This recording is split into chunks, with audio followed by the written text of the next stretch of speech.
Hello, my friends, and welcome back to yet another episode of Watching the Watchers Live. My name is Robert Gov't. I am a criminal defense attorney at the R&R Law Group, located in the always beautiful and sunny Scottsdale, Arizona. And today, my friends, we've got some serious business to attend to. Of course, we're talking about an expedited request for an appeal coming in out of the U.S. government prosecutors, submitting it in the 11th Circuit. We've got Donald Trump who's out opposing this request. And so we're going to go through this in detail today. We've got two big motions to get through. Both of these have landed right in front of the 11th Circuit. And so we're going to go through that. One, you may have seen over the weekend, after last week, when Trump had some pretty big victories, honestly, when Judge Eileen, we'll get into it when we get into the segment, but Trump had a pretty good week last week. We talked a lot about that. The government is now moving to expedite the appeal. They're trying to pick up the pace on this thing because the midterms are coming up here pretty soon. And if they don't get some movement on this puppy, well, there may be some pretty big problems for them when the Republicans take charge. So they are asking the 11th Circuit to pick up the pace on this thing. Let us really get through this. We'll go through that. Donald Trump filed an opposition to the expedited appeal, which of course we'll read. And Christopher Kesey, his name's on that one. Remember, we were playing around with that last week. So we'll go through two of those things, the docket and both of those motions, as soon as we start with that segment. But Trump was also out over the weekend, and he's talking about this. He's saying, they want me in prison, man. Can you believe this? And I think he's right about that. I really think that they do. For a long time, we've been sort of playing this indictment, maybe, yes, no, could it happen game. And I think Trump is recognizing what many of us are recognizing, that they are on this road and there's probably no coming off. So we've got a couple of clips from Trump over the weekend. He said that he's going to be out there fighting for a very long time. And I don't know if you saw this, but this was pretty dang amazing. All right. Now, I don't really have the best hand-eye coordination out there. I'm more of a grappler. I like to sort of, nice physical objects planted on the ground is sort of my best maneuver. But here's Trump. Look at this. He catches this hat right out of thin air. He says, throw it over here. Throw it over here. Boom. Watch this. Boom. There it is. No problem. Not even a problem at all. And there's a pen that comes right after that. And the pen is even better. It's even more impressive. So we'll go into all of that in the Donald Trump segment. Before we change gears, and we stick with some legal analysis, but we are, of course, going to be talking about Joe Biden. He's being sued by 6 different states over this whole student loan thing. And we knew this was coming, right? We uncovered this stupid executive order that he passed a long time ago. And we were saying, oh, gosh, this is just going to be a catastrophe of lawsuits skidding into all of the courts everywhere. And of course, it's now starting. Nebraska and 6 other states versus Biden. They filed a complaint out of the Eastern District of Missouri. And this case is moving along really quickly, actually. The judge already scheduled oral arguments for the 13th. So 10 days from now, we're going to get oral arguments on this. And so, people are, is this money coming? Is it not coming? Is the student loan thing, going to go through, or is it really unconstitutional? As of course it is. There's no basis for it at all. But Joe Biden, he doesn't care about any of that at all. So they're going to have, Joe Biden was out speaking to somebody in a bow tie somewhere, and he said, bring it on. I really don't care if you sue me. I know that it's unconstitutional. I'm probably going to continue to be unconstitutional anyways. And he came out, bring it on. And he made this bizarre comparison between the PPP loans. And he's like, come on, man, come on. And he starts sort of ripping on Congress. Meanwhile, we have no idea what this student loan debacle costs, if it's going to be $400 billion or more. The White House doesn't have any answers on it. So we are going to take a look at that lawsuit. It's a pretty hefty one. It's about 30 pages. And we'll go through it relatively quickly, just sort of hit the highlights on it. But it is a big one, right? It's 6 states. It's South Carolina, Arkansas, Nebraska, Iowa, and others, all suing the Biden administration. And this is going to, obviously capture some eyeballs depending on which way it goes. A judge could come out and issue an injunction and say, yeah, you're right. This is unconstitutional. No student loans. And what if that happens right before the midterms? There could be some issues with that, because we know this was a little bit of a midterm maneuver. And now we're asking ourselves, is this going to be undone before the midterms hit?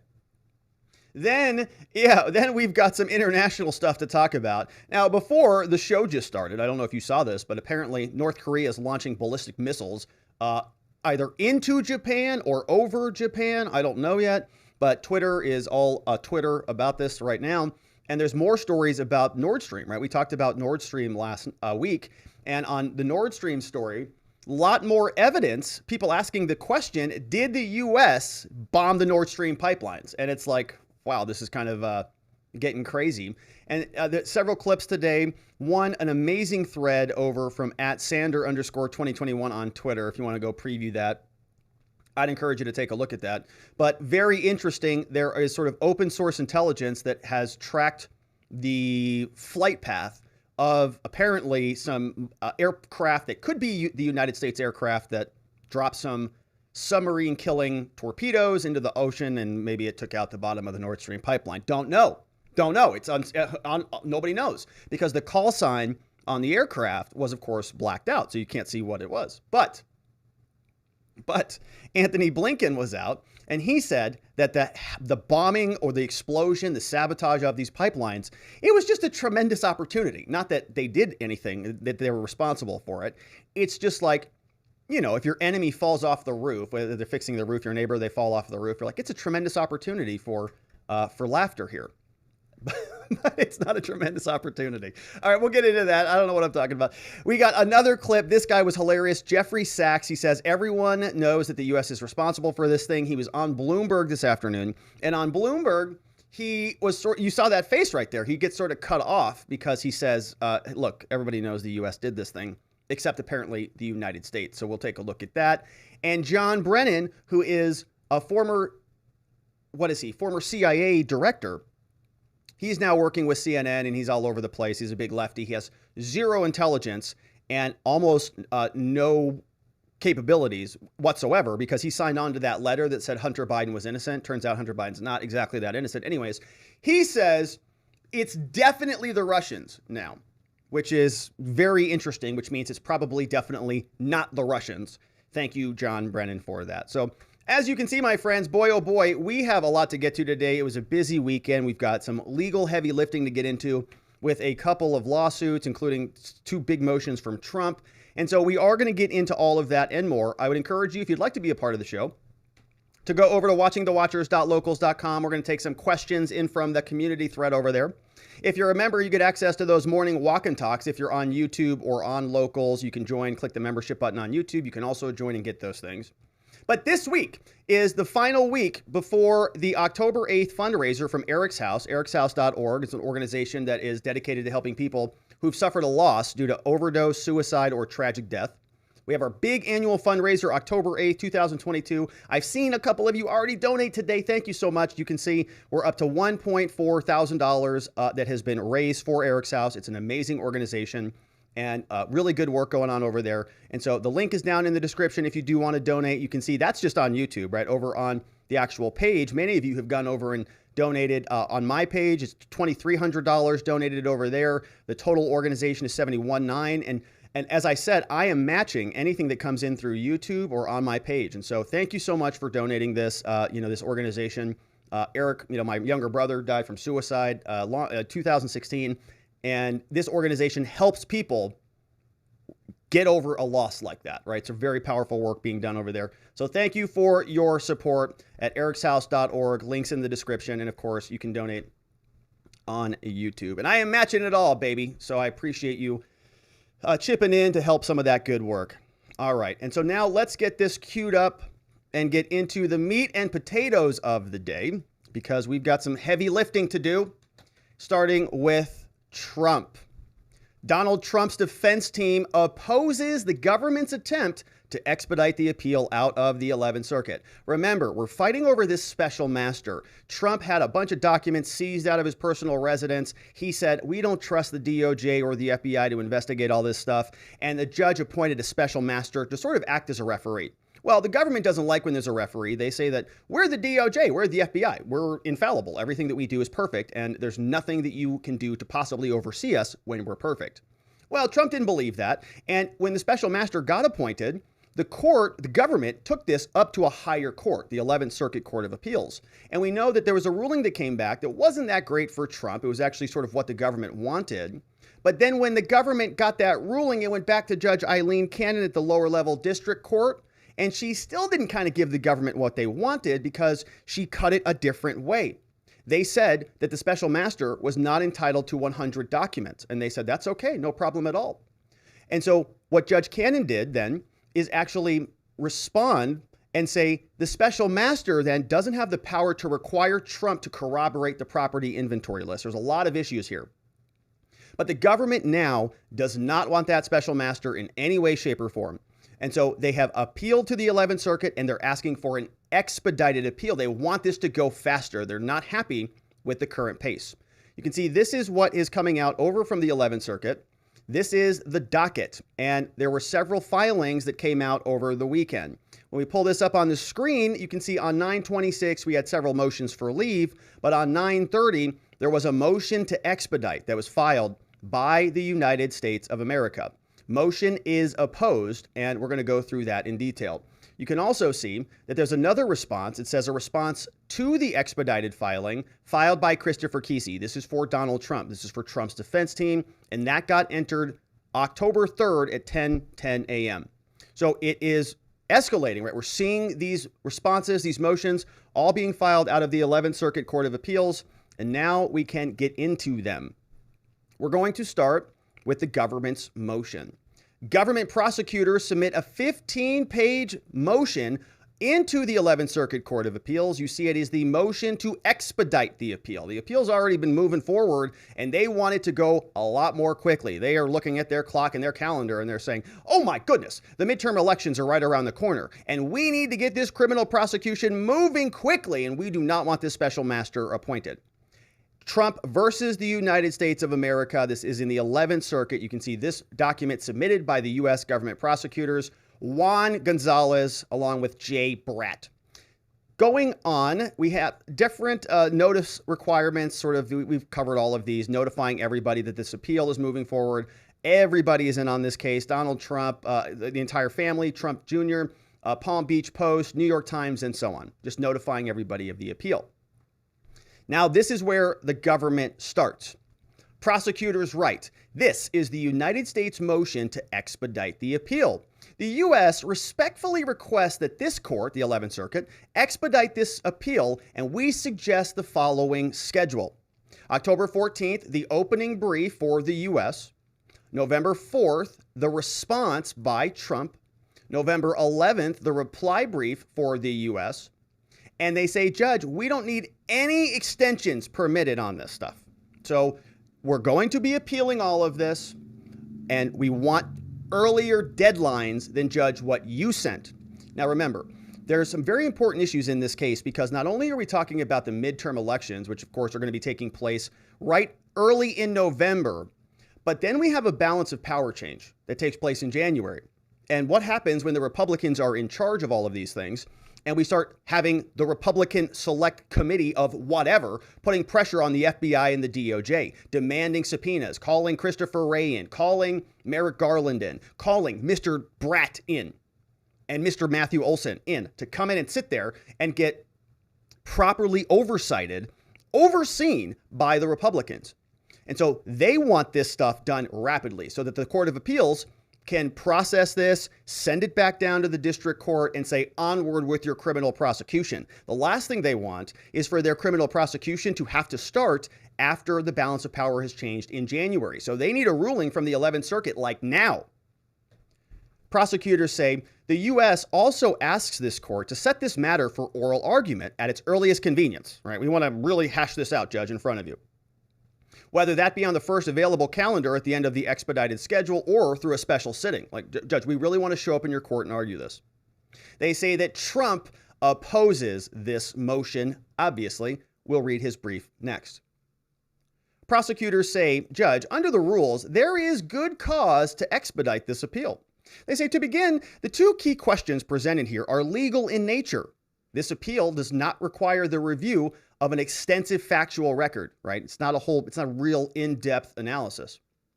Further, the parties have already briefed the disputed legal issues thoroughly in the district court and to a significant degree in recent stay that was litigated before this court. She's referencing a prior ruling.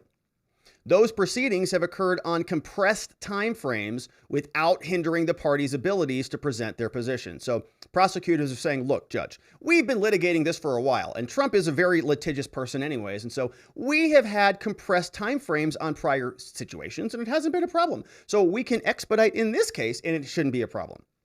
Expediting this appeal will also serve judicial efficiency. Oh, that's a line that we like to use as defense lawyers. Judge, you should consolidate all my cases for judicial efficiency so we don't have to go to court, 35 times. Consolidate them all.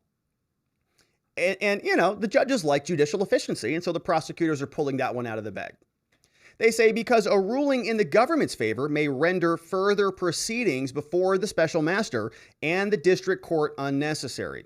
Right? So, Judge, if you just settle this right now, you might prevent us from having to litigate through a bunch of additional issues. And finally, prosecutors say, Judge, expediting this appeal, so moving up these timelines, would serve the interests of justice because the portions of the district court's injunctions have not yet been stayed, restrict the government's ability to vindicate the strong public interest in proceeding expeditiously with the criminal and national security investigation that underlines these proceedings. So do you see what that is? They're like, Judge, look, 11th Circuit, Your Honors, there are a whole bunch of American people out there who are just clamoring down, banging their fists on the table, screaming to prosecute Trump. And, we have to move expeditiously here. And if we don't, then Trump is going to escape criminal liability and he's going to impose some national security implications that might wreck America. That's their position. In support of this, the prosecutors write, on August 8th, the government executed a lawfully issued search warrant seeking records that may have pertained to the president, the former president after his tenure in office. August 22nd, Trump filed a motion asking for the appointment of a special master. And between all of these days, we fully briefed a lot of these disputes. They give us some procedural history. The prosecutors tell us just just over a month ago, on September 1st, the district court heard argument on the motion. On September 5th, the court granted Trump's motion. The court ordered the appointment of a special master to review all the documents. The government filed a notice 3 days later saying that the 100 seized records that bear the classification marking should not be turned over to the special master. The government sought a stay of all of these things. The following day, the court granted the government's motion, staying the district court's order, saying that the special master didn't get those 100 classified documents. So let's pause here and catch our breath for a minute. There is about 11,000 documents that are more or less 200,000 pages that have been the subject of a lot of debate. Out of those 200,000 pages, there are 100 only classified documents that have been really the subject of a lot, even more litigation. So there's a big bucket of documents and there's a real small contingent of documents that are very important, these 100 confidential documents. The special master was sort of appointed to look at these things, those 100 documents. The Court of Appeals has said, you don't get to look at those 100. All of the other 11,000 or the 200,000 pages, you can look at those, but not the 100. This is what they're saying. They summarized all of that for us. Got it. The 3-judge panel unanimously found the government had a substantial likelihood of success, and that's why they ruled in our favor. Now, on September 26th, this court scheduled a briefing schedule that provides that the United States shall file its initial brief, and the government then has 21 days to file it later. They say during the pendency of this appeal, the district court appointed the Honorable Raymond Dearie. That's the special master that Judge Eileen Cannon appointed. Judge Dearie issued a case management plan, which we read here. And this case management plan was about creating spreadsheets. Remember, there were giant hordes of FBI agents rummaging through Trump's residence, and they took boxes and they carried them all out. And the way that the special master, the referee, over the fight on these documents said that we're going to handle this is he said, okay, look, government, you took the boxes, so you need to say what's in the boxes. Once you've said what's in the boxes, you put those in a spreadsheet, make it nice and tidy, and send it over to Trump. And then Trump's going to look at the spreadsheet and he's going to confirm everything on the spreadsheet looks good. And Trump said, wait a minute, how can I possibly tell you what looks good or not when I don't even know what was taken out of my property? And Special Master Raymond Dearie said, that's too bad, Trump. You have to confirm the spreadsheet is accurate. That's the referee. The referee told that to Judge Cannon, who's the main boss. She sort of runs the whole game. And she said, why would Trump have to confirm what's in the boxes when he doesn't know what's in the boxes without even looking at them? That's ridiculous. On September 29th, subsequent to the party's submissions to the judge, the district court, they say, sua sponte, meaning on her own, they're very upset about this. They're saying Judge Cannon, sua sponte, on her own, just out of nowhere. Nobody even asked her to do this. She issued an order extending the deadline for the special master's review process to December 16th, and she made other modifications to the special master's case management plan, including overruling the special master's direction to the plaintiff to submit his designations on a rolling basis, saying that Judge Cannon is usurping the power of Special Master Raymond Dearie. He said that Trump had to go in and confirm the spreadsheet was accurate. And Dearie just said, no, he doesn't. And we're going to give him more time to do it. We're going to put it all the way out to December 16th on top of that. How you like me now? So the prosecutors don't like her now at all. They say, Judge, there is good cause to expedite this appeal for several reasons. Okay, first, this appeal does not require the parties to analyze an extensive factual record. We've got two issues here that we have to fight over. One, whether Judge Cannon at the district court erred by exercising jurisdiction over this motion. Remember, they said that Judge Cannon shouldn't even be listening to Trump. They're like, Judge, just dismiss his case. He has no standing to be here. And you have no equitable jurisdiction to craft a remedy. So Trump should just be laughed out of there, right? This is the same tactic they used all throughout 2020. And number two, whether the district court erred by granting an injunction barring the government from reviewing the evidence in an ongoing investigation, and whether a special master process was appropriate. They say, indeed, when the U.S. moved this court to partially stay the district court's order, a 3-judge panel was able to review and comprehensively summarize the facts within 6 days, saying, Judge, that the 11th Circuit, the last time we were here, you guys went really quickly. And second, the prosecutors say, the parties here, meaning the prosecutors and Trump, we've already briefed these disputes thoroughly. We've already written all these documents on it. We've already analyzed the pertinent authorities. We already went through this in the lower court. They say, additionally, although the government's partial stay motions pertained specifically to the records bearing classification markings, all of this can apply to other documents as well. The parties briefed these issues on a compressed schedule directed first by the district court and then by this court, and given that the appeal is going to concern the same issues, there's little reason to give the parties 3 months or more to brief these issues. And they say third, and here it comes, here expediting this appeal is going to serve the interest of the judicial economy. So we're just going to, Your Honors, we're going to make your lives easy. If you grant our motion, you're going to have a lot less work to do. And we know how much judges appreciate that. The motions panel concluded that Trump's uncontested failure to make a showing on one of these factors abused the discretion of the lower level court, meaning she doesn't have equitable jurisdiction. They say, finally, an expedited appeal is going to serve the interests of justice because all the Americans out there are so concerned they can't wait. They're just hanging around with bated breath until Trump gets that indictment summons. They say, based on the district court's orders thus far, from Cannon, the government is barred from accessing all of the materials except those with classification markings that were recovered in August because the special master is entitled to those. Remember, the 200,000 pages, the 11,000 documents, less the 100 confidential documents is 10,900 documents that the prosecutors don't have access to because all of that is now with the special master. They get to keep the 100, but everything else goes over. And so they're very upset about this. They say, we're going to be barred from getting those 10,900 documents until mid-December or later. And at that time, the Republicans might be in charge in January. And then what are we going to do? To be sure, the government sought a partial stay of the district court's order, and we wanted the classification marking documents. And the motions panel agreed that the injunction against the government was inappropriate, and they gave it back over to them. And so they say, very similarly, right now they're making the argument, if you gave them the 100 classified documents, why are you giving them any of the documents at all? Those 10,900 other documents, those should also not go to the special master. They should come right back over to us. The government is thus unable to examine the records that were commingled. And this is causing a lot of problems.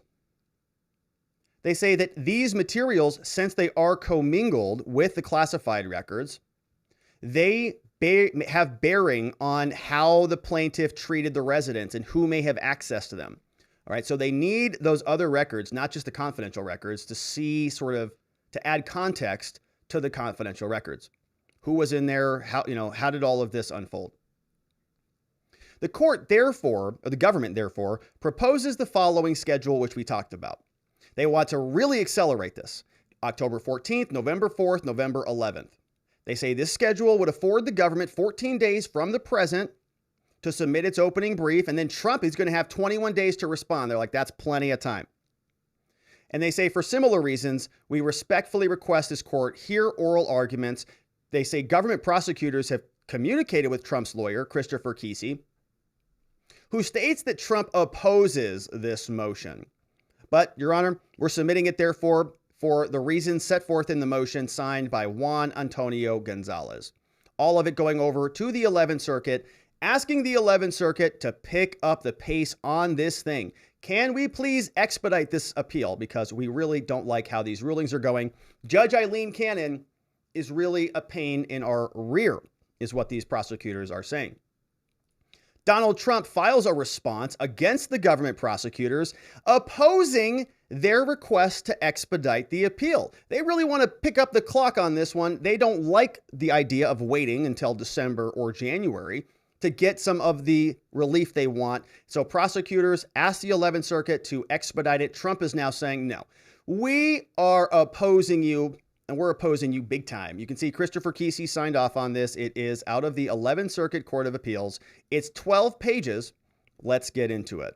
You can see the same notification documents are going out to everybody who's involved, matching essentially what the prosecutor's response was. Dated October 3rd, signed by Christopher Kesey. Seen here. In response to the government's motion to expedite this appeal, Trump's lawyers respectfully proposed the following schedule. They say October 14th, the opening brief for the defendant. November 14th, 1 month later, response brief for Trump. November 21st, the reply brief for the United States. They summarize. They say Trump opposes the government's request for expedited briefing only to the extent it seeks to afford him less than the 30 days provided under the rules. They say President Trump disagrees with and objects to the government's distorted and argumentative presentation of facts concerning the unprecedented raid of his home, its conduct in these proceedings, and the procedural history of this case. For purposes of succinctness and judicial economy, though, President Trump incorporates by reference the facts and procedural history set forth in his response to the opposition dated September 20th. So Trump is saying, we're not going to put in all that extra garbage that you just read, Judge, in the government's summation of the facts. And they went through and they explained the canon did this and 11th Circuit did this and the motions panel did this and all that crap. But they're saying we're not going to insult you with a biased presentation like theirs. We're just going to leave it out. We're going to incorporate something we've already submitted previously. You know the facts of this case. Trump's defense writes, President Trump also opposes the government's request to expedite oral argument in this case. Not only do they want to push the dates up, but they want oral arguments pushed up.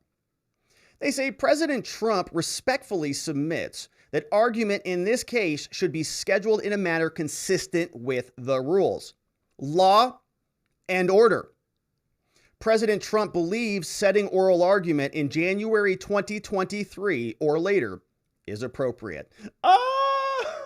Why? Because the Republicans are going to be in charge. Footnote 2, pursuant to the 11th Circuit rules, briefing in this matter should be completed on December 9, 2020. That's your own rules, not ours.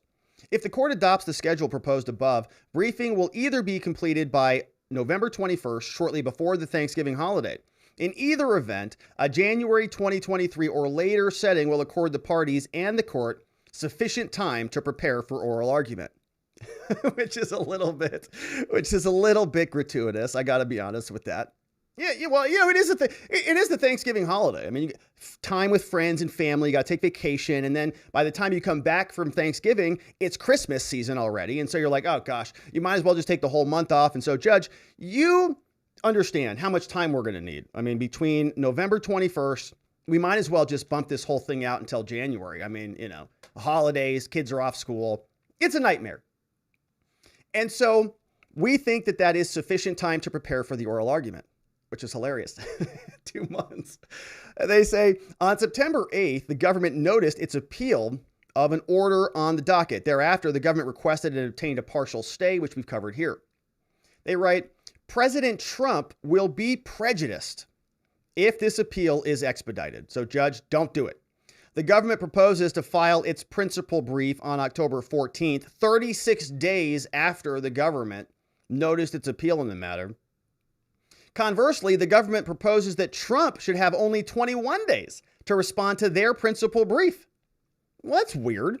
So the government got 36 days for their brief because they proposed that it be submitted October 14th after they submitted the notice of appeal 36 days earlier. But after they submit their brief, they want the rules to turn around and say Trump only gets 21 days. Well, that's weird. They got 36 versus 21. That doesn't seem very fair at all. It seems like they're getting a couple extra weeks there. Trump's team notices that. He says, this kind of disparity here coming from the DOJ is not contemplated by principles of due process or fairness.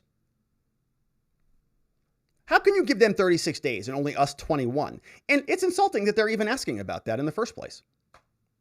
Moreover, as the court may be aware, the parties are engaged fully in performing the tasks required under the expedited special master schedule. This requires counsel for Trump to conduct a review of approximately 11,000 documents comprised of an estimated 200,000 pages of information, which is a big ask. The lawyers got to go through all of those. And if you recall, part of the process that Special Master Dearie and Judge Cannon contemplated was that every single one of those spreadsheet rows needed to be quantified. You had to go through it and say, okay, spreadsheet row 1 says executive privilege, attorney-client privilege, presidential record protection, or personal record under the Presidential Records Act protection. Those 4 categories. They say that to categorize those documents, and Trump's defense also has to litigate any of the disputes before the special master. So any one of those 11,000 documents may be subject to debate. And I got to tell you, I have to imagine that every single one of them will be. Do you think Trump's defense team is just going to start agreeing to these things? If they can make even a sliver of an argument about those 11,000 documents falling into any one of those categories, privilege, attorney-client, executive, whatever, any basis at all, they're going to say, no, that's mine. That's my document. Are you nuts? You can't have that. Every single one of them. And so Special Master Dearie is going to have to bring out, some sort of something in order to push this along. And so Trump's team, they know what they're doing. They're like, oh gosh, no. Yeah, no, we're going to have to litigate. We might have to litigate some of these things, meaning they're going to try to litigate them all. The district court, they say during the same time period, they say counsel is also tasked with preparing an opposition brief under the government's expedited schedule. So, Judge, there's just way too much for us to do. You've got all of these things you're asking us to do. Certainly, they say, the government is free to file its brief at its earliest convenience. However, no good cause has been shown as to why Trump should have significantly less time than the government, and less time than that even under the rules, to prepare and to brief his arguments before the court in this case. Prosecutors say it should be condensed because of public urgency, national security, criminal prosecution, because they want this to go forward now. They know the clock is ticking. Not that much time left on the field, and they need this done now. But what does that have to do with Trump at all? Rules say 30 days. Government got 36 days. Who cares if that's their prerogative, their perspective? It's their appeal. They're filing it. Trump, as the defendant of the appeal, should be somebody who is now afforded at least the minimum foundations of the rules, which are 30 days. Trump's defense continues. They say the government, on the other hand, cannot possibly be prejudiced if this appeal is not expedited. What happens if we don't bring it forward? Is the government going to melt down? No. They say Trump, if he's afforded a few extra days provided under the rules to file his brief, it's not going to matter at all. Additionally, Trump respectfully requests that oral argument be scheduled at the completion of the briefing in this matter consistent with the rules, saying there needs to be a separation under the rules between the judges. Therefore, President Trump submits that oral argument in January 2023 or thereafter is appropriate. Finally, the extraordinary circumstances herein presented, an investigation of the 45th president of the administration by a political rival, Trump's defense says would countenance against any rush to judgment. Indeed, the public interest is best served by transparent and thorough consideration of all the matters. The government has not and cannot possibly articulate any real risk or loss or harm resulting from a more deliberative process, other than the fact they want him indicted. They want the prosecution to go forward before the Republicans can sink their teeth into it. Because if they can start the prosecution before the Republicans are able to dogpile, then the Republicans dogpiling on them after the fact, they're going to say is a political hit job. But if they can't get the indictment, the criminal prosecution off the ground before the Republicans take over, they may not be able to do it because of the political capital that they'll lose in Congress. In other words, the Republicans might be able to pressure them enough to dissuade the indictment from coming. In conclusion, Trump's lawyers write, for the foregoing reasons, this court, the 11th Circuit, should deny the government's motion to expedite the appeal to the extent that it limits the time that is available for Trump to make his arguments, and two, that it adopts any abbreviated oral argument schedules, saying, Your Honors, please follow your own internal operating procedures, follow your own rules. Don't follow and bend to the government's will because they have an urgency in their case. They haven't explained why their urgency overrides Trump's rules-based protections. Certificate of compliance submitted, certificate of service also submitted by Christopher Kesey over into the 11th Circuit Court of Appeals. You saw 12 pages there. And we'll see, the 11th Circuit Court of Appeals now will be issuing a ruling on that. We'll see if we get some new dates and new deadlines, and we will continue to follow that. Donald Trump was responding to a lot of the litigation taking place.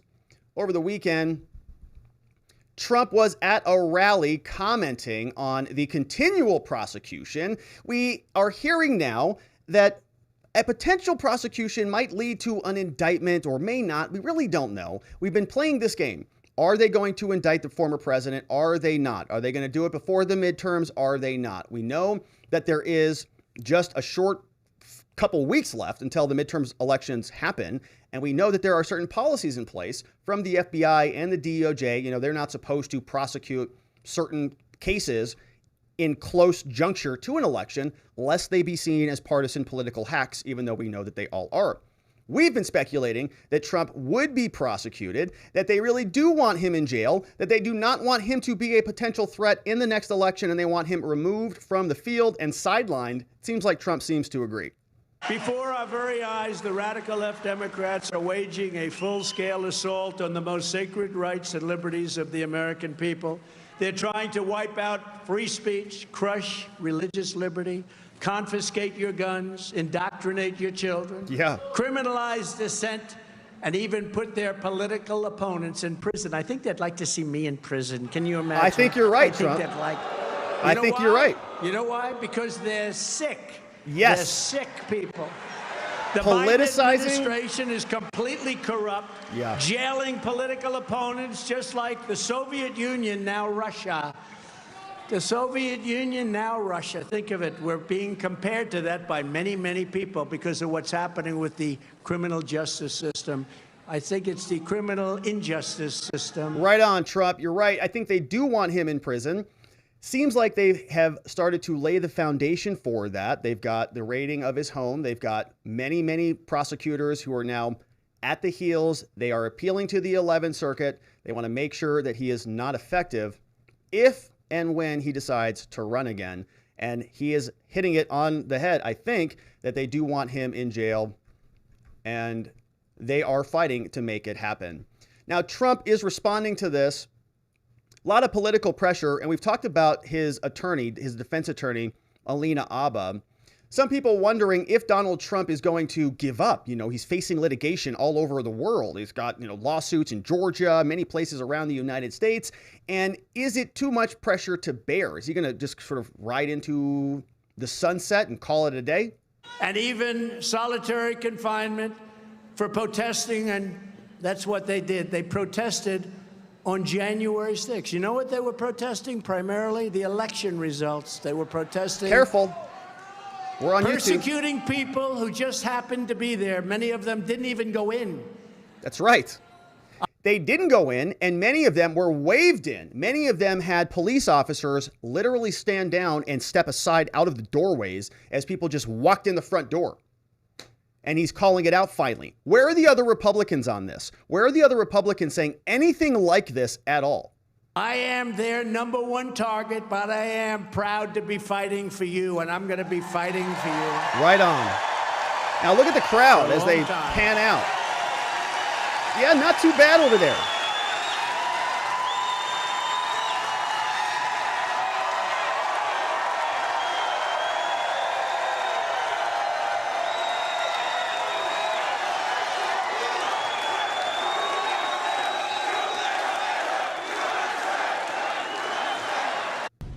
When you speak out about very important issues, when you stand up and say, yes, the DOJ is weaponized, they are prosecuting people for political crimes. Many people never went into the Capitol building, and something needs to be done about this because people are being held in solitary confinement and elsewhere.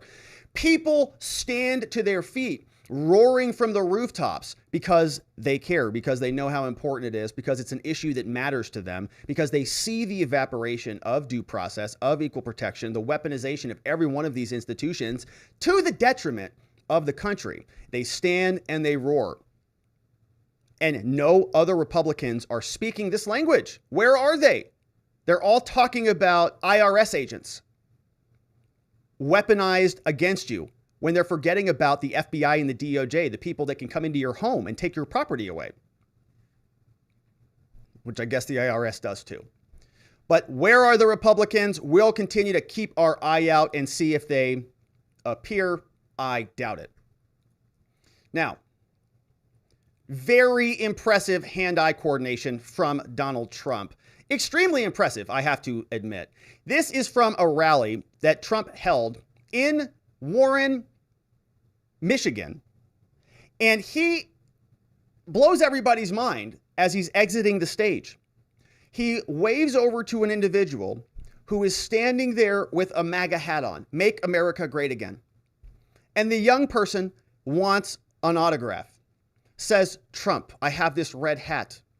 Can you please sign it with this beautiful Sharpie? Trump says, we're too far apart, but I think I can make this happen. Why don't you just toss it over to me?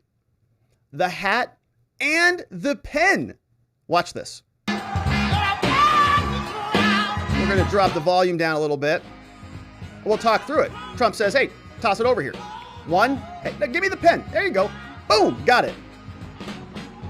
A hat and a pen at the same time. And then he just tosses them right back. Unbelievable. Unbelievable. It's very impressive. I got to be honest with you. I'm not sure I could do that far away. That's pretty good. Let's watch it again. Here, let's get myself out of the way. Here he is. You catch a Sharpie that somebody throws at you from, I don't know how far that is, 20 feet. Here it is. He does the old, the gimme. Give me those. Give me that. Toss one. Boom. Now give me the Sharpie. There it is. Got it. Got it. There you go. Got it. Don't even worry about it. Yeah, I'll sign it. Yeah, I'll sign it right here. No problem at all. Here's your pen. Here's your hat. You're welcome. Make America great again. Go vote. Trump is Batman. I think he might be Batman. Some people were saying that. I think he might be Batman. Now, Joe Biden, that pen would probably knock him over. I'd have to guess. I'm not sure. It's a nice snag. Yeah, it's a nice snag for anyone. Yeah, Jack, that's a nice snag for anyone. It's a good snag, man. It's a good one. Yeah. All right. So that's Donald Trump continuing to impress America, even with his hand-eye coordination out there in Michigan. And that, my friends, is the latest on the expedited appeal. Government prosecutors really want that thing to go through. We'll see what the 11th Circuit Court of Appeals says about it. Thank you for subscribing and joining on this channel. We've got a lot more Trump Mar-a-Lago saga to attend to, and we appreciate you subscribing and joining us as we do. All right, my friends, and we have a whole nother segment here about a whole nother lawsuit. This is the student loan lawsuit. And a number of states are suing Joe Biden, and Biden doesn't care. He says, bring it. I don't care. So let's get into it. 6 states sue Joe Biden, contesting his student loan offer, where he just came out with this executive order and said, watch this. Magic, presto, bingo, bango, gone. Student loans evaporate from apparently people's bank accounts, much to the detriment of America. Joe Biden is now being sued by a number of different states. And I want to show you the court docket from the federal docket. You can see here that we've got some. Here it is. This is the docket. And the original complaint was filed against the Biden administration by 6 states. Take a look at them here. South Carolina, state of Arkansas, Missouri, Iowa, Nebraska, Kansas, all filed this complaint, and they sent summons out to the U.S. Attorney General, Department of Education. That's Cardona. We have Merrick Garland, of course. We have President Biden and another summons to the U.S. Attorney's Office, just to the DOJ. All of that got filed on September 29th. And it's escalated rather quickly, as they say. We know now, as we scroll down, several memos were submitted back and forth for temporary injunctions and to stop the government from unrolling this magical student loan plan. And now, as we scroll down, we see there were several new filings that say that we're going to have oral arguments scheduled on this thing, and we're going to have all of that taking place on October 12th. They actually just changed that. I thought it was October 13th. So they're going to come in and argue over all of this. Whether the student loan plan that Biden actually enacted can go forward, we will see whether that happens or not. But Biden is responding to this. As Republicans are saying, we're going to take you to the courts on this, Biden is saying, go ahead and bring it. I don't care. President Biden was out over the weekend responding to new lawsuits by 6 states against his student loan program that's going to be waiving tens of thousands of dollars for people all across America. He is saying, I don't care if you sue me. What are you going to do? Bring it in the courts of law? I don't care about those things. We can afford, I know I'm being banged up by the Republicans, but come bring it on. We can afford to cancel $10,000 in student debt and $20,000 if you had a Pell Grant. For Americans making under 125 grand. 70% of black college students receive a Pell Grant. For many black students, these loan forgiveness will wipe out the student debt completely. For others, it will provide significant relief. It's a game changer. So Biden is saying that it's a game changer for many Americans. We don't know exactly what it costs yet. We know that many people are saying it's unconstitutional, not exactly sure how he anchors it into a constitutional framework. We are, of course, going to see that when these lawsuits get underway. But Biden makes an interesting comparison. The president is saying that if you got PPP money, if you got COVID pandemic money, you have no basis to complain about anything that is happening in this student loan offer. Here's what he's saying about his own congresspeople. I don't want to hear a word from those members of Congress, if you notice, whose families got tens of thousands of dollars and several $1 million in pandemic relief loan forgiveness. What? Same ones criticizing. Give me a break. Come on. Give me a break. Come on. The people who this government locked down, shut down their businesses, said you can't open your doors and engage in commerce, that made mandates on all sorts of conditions for people to exist in society. Can't do this unless that. All over the place. They literally stopped the economy. Then he's saying that the money that they gave to people so that businesses didn't fire millions of people is analogous to the government just evaporating with a pen some loans that some college students got elsewhere around the country out of an own voluntary contract, out of their own free will and free volition, that they're equivalent, that they're analogs. And so that the Congress people who got a bunch of money are the same as the government just writing off massive sums of money to college students when they're not the same thing at all. But he is so delusional that he makes those two comparisons and then he shoves them together. But that is Joe Biden, who doesn't know much about anything, saying that Republicans, I guess, are criticizing him erroneously because they got money when the government shut them down and stole their economic liberty away from them. Maybe that's what's happened to these college students. Is that what his argument is? Many questions about how much these student loans will cost. Nobody really knows what the final number is. CNN was talking to this woman from the White House about this, saying, do you have final numbers on this? Many people saying it's going to cost like $400 billion. Typically, if you're going to spend $400 billion, that would require an act of Congress because the power of the purse resides with the legislative branch. And if we're going to actually have a functional democracy with co-equal branches of government with separations of power, we would want to ensure that the appropriate agencies that have the appropriate responsibilities for those things are actually doing them. So that the White House doesn't have new precedent to just go pass $400 billion expenditures with the stroke of a pen, tying it to some antiquated old provision under the COVID protocols for a pandemic that Joe Biden said when he was meandering around in Detroit was not even ongoing. What does it cost? Do you have the numbers? Real quickly, too, when will we have those? I know the White House is still working on some of its numbers because I know we have other topics we want to get to. When are we going to have those numbers? Well, the White House is continuing to work on all of the details of this. We will have a rollout in a few weeks to make sure that people can go into the portal and they can apply for this relief. We have to remember this is not automatic relief, so we don't expect that all 40 million eligible borrowers will take advantage of this. They will have to go in and apply for this relief. And we know with other programs that the government has rolled out, we've not seen numbers near 90%. It will be very surprising if those numbers are near 90%, but we certainly are prepared for that. And it's our hope that as many people as possible, nearly 40 million people, almost half, who will have the chance to have their debt completely wiped out, will take advantage of this program. All right, so we'll keep looking for those numbers. Yeah, we'll keep looking for those numbers is what she said. Yeah, so we have no numbers? Oh, great. Yeah, so 40 million, 40 this, whatever your number. What's the final bill? Because we know when the government passes big fat bills like $1.2 trillion of economic stimulus or economic affordable whatever, it really has consequences. Everybody's milk costs $10 a gallon.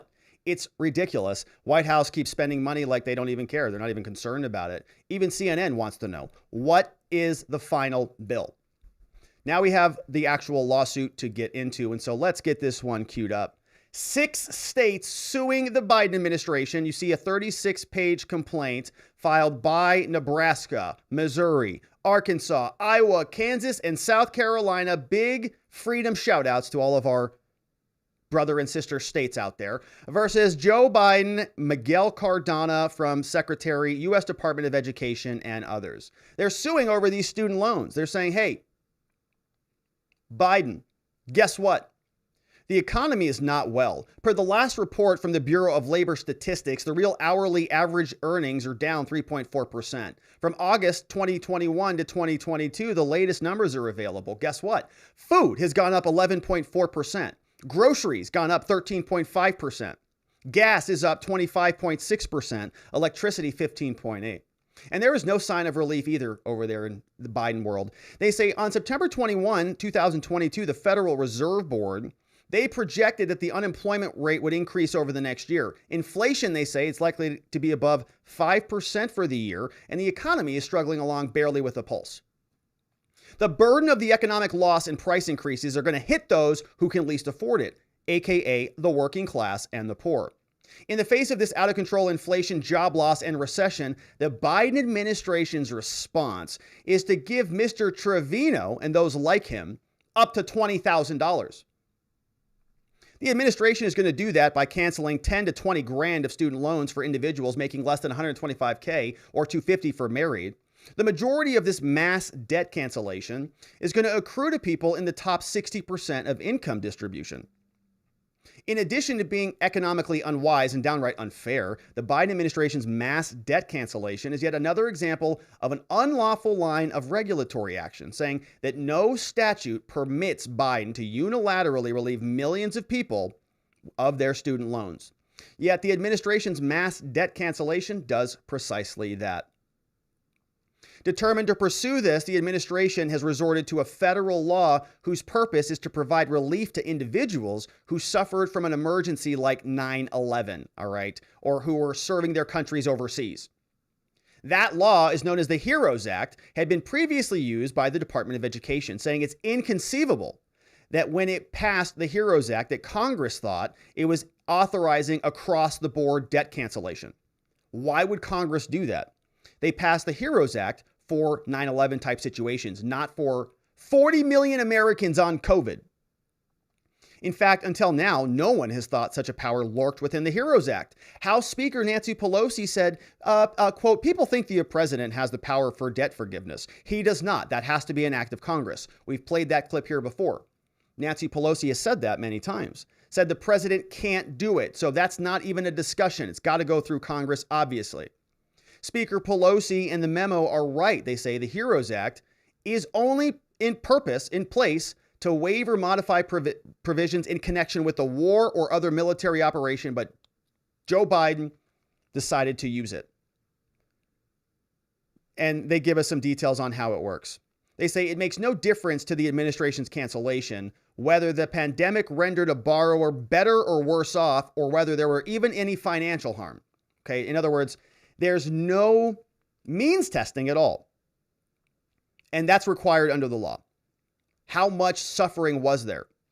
Thus, the states are arguing, they say, the mass debt cancellation is not even remotely tailored to address the effect of the pandemic on the student loans. HEROES Act requires that. There's got to be a nexus between the two. You can't just give out a bunch of free money and expect it to not matter. The mass debt cancellation instead disregards the Act's objective and the express requirements. They say it is the epitome of unlawful and arbitrary agency action, and judge, it should be set aside. So I love all of that. Now, we'll fly through the rest of this. Most of this is going to be some heavy lifting. We see Eric Schmidt is going to be 43rd Attorney General, Nevada. They tell us Peterson, Nebraska, Missouri. We've got all the different states, not countries, listed there. So all the parties who are involved, fly through that. The jurisdiction and the venue exist. We have some factual allegations talking about the long-standing movement to try to get student loans thrown out. And so all of this is going to be some heavy lifting. Now we're going to fly through sort of the rest of this here and see what the conclusion is looking like, because the prayer for relief and the arbitrary and capricious language, this is some good stuff here. Now, they tell us, right, that agencies can be unconstitutional if they act in an arbitrary and capricious manner. And they say that's exactly what happened here. Exactly what happened. The mass debt cancellation, the reliance on the HEROES Act, is not the product of reasoned decision-making. So it is arbitrary and capricious. It's just a bunch of bureaucrats sitting around an office somewhere just saying, oh, what do we need to do for politics in order to win the next election? That's not good policy. And if they're doing something that is so far outside of the bounds, outside of the scope of the law, it's arbitrary and capricious. And you can just say it's not valid. They write that ED has already addressed the impact, meaning the educational department has already discussed the impacts of COVID on student loans, and they've already actually solved that. How'd they do it? Well, they paused the loan payments. and they zeroed out the interest accrual. So nobody was making payments anyways, and they weren't getting charged interest. So the pandemic effects have already been mitigated. Why do you need to give them another $10,000, $20,000 of money? Given that, the agency has not explained why the mass debt cancellation is also needed. The cancellation is also arbitrary and capricious because Ed relied on factors that Congress had not even intended to consider in the HEROES Act. A senior administration official explained that the cancellation intended to quote, here it is, narrow the racial wealth gap. Oh, well, that's interesting. And it's also intended to, quote, promote equity. Oh, was that contemplated in the HEROES Act? Is that what the HEROES Act was for? No? Well, then why are they allowed to ride on the back of the HEROES Act and shove this stuff in terms of policy down everybody's gullet, narrowing the racial gap and promoting equity? That's interesting because it seemed like there was 60% of the people that were in the upper income class. And allow more Americans to, quote, obtain a ticket to a middle class life, quote, through post-high school education, and addressed education costs that have been, quote, rising over the last 40 years. So this comes from a background document. None of these are factors that Congress intended the Secretary of Education to consider. So they're just adding in all sorts of laws, right? It's like the living, breathing Constitution. Everybody just gets to kind of do whatever they want. The mass debt cancellation is also arbitrary and capricious because education's reliance on the pandemic is disingenuous. Ding, ding, ding. A mere pretext and post hoc rationalization. In other words, they don't care about the pandemic. They don't care about economic hardship or losses for anybody.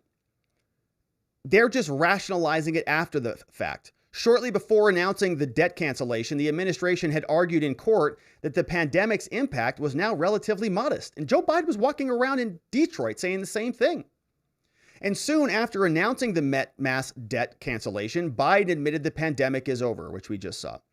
Defendants' reliance on COVID-19 is plainly and simply a pretext, and it's not reasoned decision-making that's required under the law. The scope of this was extremely broad. It's unjustifiably vast. The cancellation is not confined to people who are in a worse position financially and to those students who've been adversely impacted by the pandemic. So it's just a blanket shotgun approach. Everybody gets it.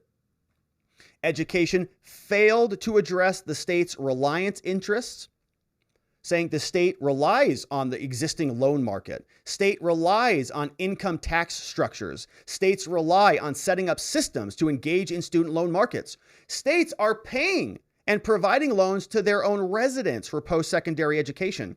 And the government is just coming in here and like a bull in a china shop is just, flailing all over the place, smashing into things. States say, hey, okay, I guess we have to tax them on that income now that they have made because you just wrote off $10,000, $20,000. Do we tax them on that? How does that impact our loans? Are you paying us? Are you expecting us as the states to write those off? What if we gave the loans to the students? Does that come out of our pockets? Are you reimbursing us for that? What's the deal? For all these reasons and more, the mass debt cancellation is arbitrary, capricious, an abuse of discretion, not in accordance with the law, and it must be set aside. Therefore, we are asking the court to issue an order and a judgment declaring the cancellation violates the separation of powers established by the U.S. Constitution. True, issue an order and a judgment declaring that the cancellation violates the APA because it is in excess of their authority. It's arbitrary, capricious, an abuse of discretion, and it's done without the observance of procedure. Temporarily restrain and enjoin the implementation of the cancellation, meaning no free money goes out, and temporarily and enjoin the secretary from publishing the waiver or modification under the HEROES Act, saying, not only do I want you to stop them from going out now while this is pending, I also want you to stop it permanently. Set aside the debt cancellation, award the states attorney's fees, and do whatever else the court deems appropriate. Signed off by the various states, shouting out James Campbell from Nebraska, shout out to Mike from Missouri. We've got Sam out of Iowa. We have Dylan over from Arkansas. Shout out goes to Shannon from Kansas, and our friend J. Emery Smith over from South Carolina. And shout out to Vilma Betancourt in the house from South Carolina. So that's the big lawsuit now. We'll see what the court does with that. We do know that we've got arguments scheduled for now 10/12. It was on 10/12. I just typed it incorrectly. And so oral arguments will be taking place on that on October 12th. And of course, we will continue to cover that. And I appreciate you liking and subscribing and joining our channel as we continue to cover it. Thank you for doing so. And I look forward to seeing you on the next one. All right, we've got one final segment to get into today before we jump into your questions and your comments. I see, hey, by the way, my friends, thank you so much for sending in the donos for Eric's house. I'm seeing some of these come in. I'm looking around and I see some anonymous donos came in. Thank you to Anonymous. We had another one come in earlier. Gosh, these sort of fly by. And it's hard for me to keep track of these. But I see the donos coming in, and thank you, everybody, for those. I wish that the YouTube donos gave you a chance to say or ask a question or something, but they're not doing that. But anyways, thank you for those, everybody. I am matching these. T. Jones, Vilma Betancourt. I'm matching anything that comes across on for Eric's house. We've also got John Allen's in the house. He's over, he says, for Eric's house with the $10 locals tip over there. And so we are, of course, very grateful for that. All going to a good cause. All right, we've got one final segment before we get to your comments. Let's get into it. Did the United States take out the Nord Stream pipelines? Don't know. A lot of questions about that. This guy, Professor Jeffrey Sachs, seems to think so. He says everybody knows it. Everybody says it. Everybody I talk to all over the world say it's a foregone conclusion. It's the most obvious thing ever. And it's very interesting in context because we have the United States Secretary of State, Antony Blinken, who calls it a tremendous opportunity to finally get off of Russian oil. So big questions about this. We will, of course, also check in with the former CIA director, John Brennan, see what he has to say about this. But first, I want to share with you this very interesting Twitter thread that I highly recommend you follow. This guy, his name is @Sander_2021. Make sure you give him a follow. On Twitter, this is what he is talking about. He published this tweet back on September 30th, 4:58 p.m. And he walks us through this story. He tells us, breaking, a Boeing P-8 Poseidon maritime patrol in a reconnaissance aircraft was the only military aircraft spotted above the Nord Stream pipeline at the time of the detonations. This kind of aircraft is armed with torpedoes itself, and it can communicate with submarines. Says that they have sono buoys that allow them to communicate with the submarines. And here, this he calls a U.S. Boeing, saying that this is something that was from the United States. KC-135. When we pull this up, you can see that there is actual radar assembly in a 3D space that takes place in this image. And he walks us through this, where there is actually an airplane that he's monitoring come in and circle around the Nord Stream pipeline before apparently it drops some sort of explosive down and blows them up. Let's listen in as he walks us through this a little bit. This KC-135 comes in and it goes into the air refueling together, right? That marshalling pattern. So now they're flying around. They're doing an air refuel hookup. This guy's getting some juice. So now they've got fuel, and you can see his directional heading is about to start changing, and he's going to bug out, and he's going to hook a right, and they separate. And so the air refueler starts to bug back to its home base, and then this thing comes in over the Nord Stream and starts to descend in altitude down to about 10,800 feet, and there it is doing a little loop, and then it starts to do some little jiggy line stuff. But in so here he sees, and he's going to bug. This is the scene after the refueling where the aircraft is now going to descend down and then make contact after it is ready to drop off the payload. Out, and he's going to hook a right, and they separate. And so the air refueler starts to bug back to its home base, and then this thing comes in over the Nord Stream and starts to descend in altitude down to about 10,800 feet, and there it is doing a little loop. And then it starts to do some little jiggy line stuff. But in the window, Pretty interesting. So they're following this aircraft. Now here on this scene, you can see that the call sign for the aircraft is not available. It says NA, and then all of the signs are just the @ sign, @ The call sign has been entirely blanked out. And so if you want to go watch the rest of that video, I encourage you to go follow @Sander2021. But he walks us through this. He says, look, this is a masked identity airplane. It's a rolling hex code. It's got a specific identity. He says it's from the U.S. military, Boeing P-8 Poseidon. Not sure what it is, but he says it is U.S. equipment. He says it carries a lightweight torpedo, operational range 10,000 yards, so it can just fly over, drop off the payload, and scoot on out of there. It carries air transportable communications with buoys. It can take out submarines, saying it could have been used as a solo mission in this attack, essentially, on the pipeline. It says, for those in doubt, we've covered many different clips. Joe Biden has said previously that Nord Stream 2 is going away. We also know that Victoria Nuland has said that Nord Stream 2 is going away. They wanted it gone, and now it's gone. Many people are asking, who did it? Antony Blinken, the U.S. Secretary of State, made a very interesting statement over the weekend. He came out and said that the explosions that take out the Russian supply of fuel to Europe provide a tremendous opportunity. Now that the Nord Streams are gone, things are looking up. Here's Antony. First, it's important to make clear that these pipelines, that is Nord Stream 1 and Nord Stream 2, were not pumping gas into Europe at this time. Nord Stream 2 never became operational, as is well known. Nord Stream 1 has been shut down for weeks because of Russia's weaponization of energy. Did you hear that little line? The weaponization of energy, which is very interesting because they were all doing cartwheels when they were sanctioning Russia all over the place. Remember that? Oh, they're not going to have McDonald's over there. They're not going to have anything. Spotify's canceling. Everybody's pulling out all over the place. And so when Russia decides to use their levels of power back towards the West, they now say it's the weaponization of energy. So was what they did the weaponization of McNuggets? I don't know, but that's what war is. War is the leverage from one country exerted on another country. But now their language is changing. If they do it, it's called sanctions on the side of righteousness. If Russia does it, it's now the weaponization of energy. I guess that justifies them in bombing pipelines? Because of Russia's weaponization of energy.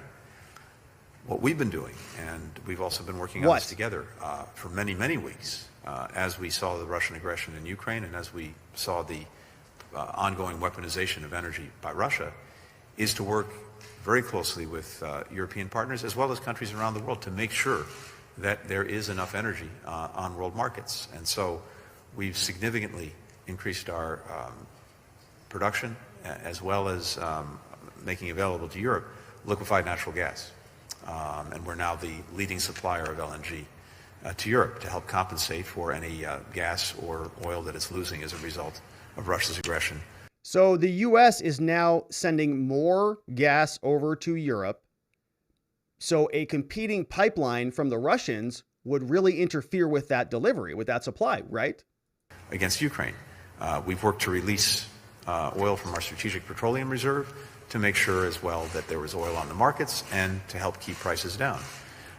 We've engaged with the European Union and established months ago a task force to work directly with Europe on ways to decrease demand to help get through the winter, as well as to pursue additional supply and to find ways to speed up the transition to renewables, even as we're getting through this challenging period. So all of that work is ongoing. Yeah. My own sense, and I mentioned this the other day, is, look, there's a lot of hard work to do to make sure that countries and partners get through the winter.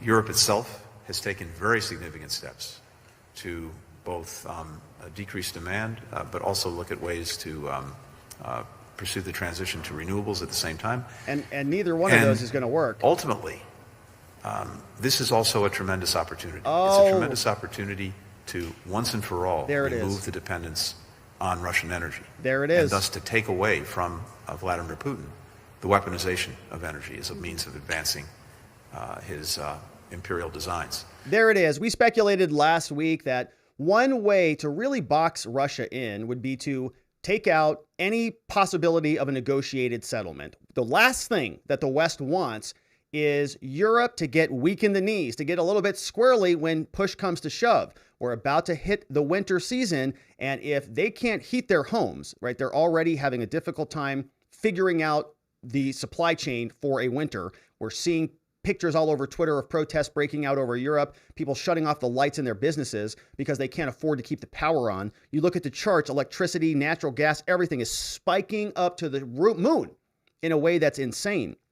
And so what might stop that momentum, that really negative shift? Well, if Russia just turned on the gas, they have these two big pipelines called Nord Stream 1 and Nord Stream 2. What happens if, like, the Germans, for example, decided, we can't take any more of this stuff. All right, sorry, Ukraine. We need to heat the homes of our own people, and we're going to flip the switch, turn the gas on. What would happen? Well, the coalition in Europe would break apart. NATO would break apart. The whole order would now start to crumble. So how do you make sure that there is no pressure relief valve? How do you eliminate the possibility of a negotiated settlement with the Russians? Blow up the pipelines. Make sure there are no pipelines. Russia, guess what? You're out of the game. You don't even get the opportunity to turn them on. The U.S. has taken them out to ensure that the Democrats have a continual supply of oil leaving the United States going to European allies. The same party that was screaming no war for oil all throughout the Bush administration, crying from the rooftops, are now laying the foundation for World War III for oil, calling it a tremendous opportunity now. We can now provide all the fuel. How many billions of dollars in contracts are now being executed for that little change? Even though it might cost a world war, hopefully it's worth it for these insane lunatics. Here is Blinken. That's very significant, and that offers tremendous strategic opportunity for the years to come. But meanwhile, we're determined to do a lot of money, everything we possibly can to make sure that the consequences of all of this are not borne by citizens in our countries, or for that matter, around the world. Not borne by citizens in our countries? Is this person nuts? We're spending tens of billions of dollars over there. And, you know, unless this thing has an off-ramp, which it seems like they are trying to remove at every turn, there may be some seriously increased consequences in the future. Now, with that backdrop, we're going to check in with this guy, Professor Jeffrey Sachs. Jeffrey Sachs was on with Bloomberg, and he laid out a position that, man, they were not happy with. This is a professor telling Bloomberg that maybe the U.S. is behind the Nord Stream explosions, and the press is not happy about this. Whoa, wait a minute there, buddy. You can't just say stuff like that on the show. Don't you know our bosses and overlords will be unhappy with that? Now, to make it definitive, the destruction of the Nord Stream pipeline, which I would bet was a U.S. action, perhaps U.S. and Poland. This is Jeff, speculation. we got to stop there. That's quite a statement as well. Why do you feel that was a U.S. action? What evidence do you have of that? Well, first of all, there's direct radar evidence that U.S. helicopters, military helicopters that are normally based in Gdansk, were circling over this area. We also had the threats from the United States earlier in this year that one way or another, we are going to end Nord Stream. Biden we also also have a remarkable statement by Secretary Blinken last Friday in a press conference. He says, this is also a tremendous opportunity. It's a strange way to, it's a strange way to talk. Yeah. If you're worried about the piracy on international infrastructure of vital significance. So I know this runs counter to our narrative. You're not allowed to say these things in the West. But the fact of the matter is, all over the world, when I talk to people, they think the U.S. did it. Just to tell you, and by the way, even reporters on our papers that are involved tell me privately, yeah, well, of course. course, but it doesn't show up in our media. Professor, I don't want to get into tit for tat about what did or did not happen with Nord Stream, because I don't have the evidence, and we don't have a counterbalance to this. We don't have a counterbalance, she says. You're making a whole lot of sense here, and I don't really know what to say, so we're just going to go ahead and move on to the topic. Thank you, Professor, for getting out there and making all of our heart pressure explodes. All right, so that's Jeffrey Sachs. Now, of course, saying what everybody thinks is obvious, that feels like there's only one party that has a lot of interest in this whole thing. And here is John Brennan. We got to listen to John Brennan. This guy's something else. All right, let's pull him up. The former CIA director, John Brennan, he's blaming the Russians for the Nord Stream 2 pipelines, which means it's probably anybody but the Russians. Here is Brennan. People saying that this should be basically Russian territory. Do you field setbacks are coming one after the other? There is domestic opposition to this partial mobilization. So I think they're going to see some additional saber rattling, and also trying to consolidate their hold on the portion of Ukraine that they do occupy. You're seeing this mass exodus of fighting age men from Russia's opinion. As these young Russian men are trying to flee the country, it's clear that a large part of the Russian population is not supportive of this military conflict. And secondly, these young Russians know that they will just be sent to slaughter in Ukraine. The Ukrainian forces have done exceedingly well as far as being able to withstand the Russian onslaught. And the number of Russian soldiers killed in the tens of thousands, I think, is clearly sending a chill inside of Russia right now. So I think we're going to see more of this. The question is, what will be the breaking point, and what can Putin do to try to reverse what clearly is a very, very bad trajectory for him? Do you think he's stable? So I think we're seeing increasingly desperate steps that are being taken. And if these explosions in the here it is, undersea gas pipelines off the Danish coast are acts of sabotage, I think we're going to see more and more things that Putin is going to try to do to try to weaken the resolve of the NATO countries, but also to try to intimidate anybody who might oppose it. Do you think Russia's behind the sabotage of the pipelines? Well, I think all the signs point to some type of sabotage. These pipelines are only in about 200 feet or so of water, and Russia does have an undersea capability that would easily lay explosive devices by those pipelines. And I do think it's a signal to Europe that Russia can reach beyond Ukraine's borders. So who knows what he might be planning next, but Russia can reach beyond Ukraine's borders by blowing up their own pipelines. Amazing conclusion there from the former CIA director, a person who apparently has a lot of intelligence, but not enough to sign a document that endorsed a position on Hunter Biden that turned out to be entirely erroneous. CIA Director John Brennan doesn't have much intelligence at all. Now, that is, my friends, the update on the Nord Stream pipeline. A lot of people making some very weird statements. Antony Blinken, one of them, calling it a tremendous opportunity. It's like if Coke woke up and said, you know, we're looking into the explosion at the Pepsi plant that exploded, but it's a tremendous opportunity, you know, something like that. Maybe that's not right, but you get the picture. Weird to say that in the same sentence as he's saying that the U.S. is now the big provider of fuel. Very strange. So I guess it's their war for oil. I don't want to be a part of it, but many people in the left do. John Brennan out there blaming the Russians, which means it's probably not the Russians. And of course, we'll continue to follow. Thank you for subscribing. Thank you for liking this video before you get on over to the next video on this channel. And I appreciate you being here. Now, it is time for us to jump into your questions and comments, my friends, over at watchingthewatchers.locals.com. I saw some amazing questions and locals tips come in and all sorts of good stuff. And I have to do a refresh before we can get into any of the business. And I have done that now. And thank you, everybody who is donating at the Eric's House fundraiser. We have our event coming up October 8th, this Saturday. It's going to be a lot of fun. And we're going to be live streaming the whole thing. Here, our first comment came in from Jason on Blast. Says, why is the Democrat Party so obsessed with the color of a person's skin? I don't know. They seem to be the ones who primarily think about this, using it to divide. Will we speak out against their racism with the vigor and frequency the left comes at us with? Robute says, well, they're racist. That's why. It's pretty obvious.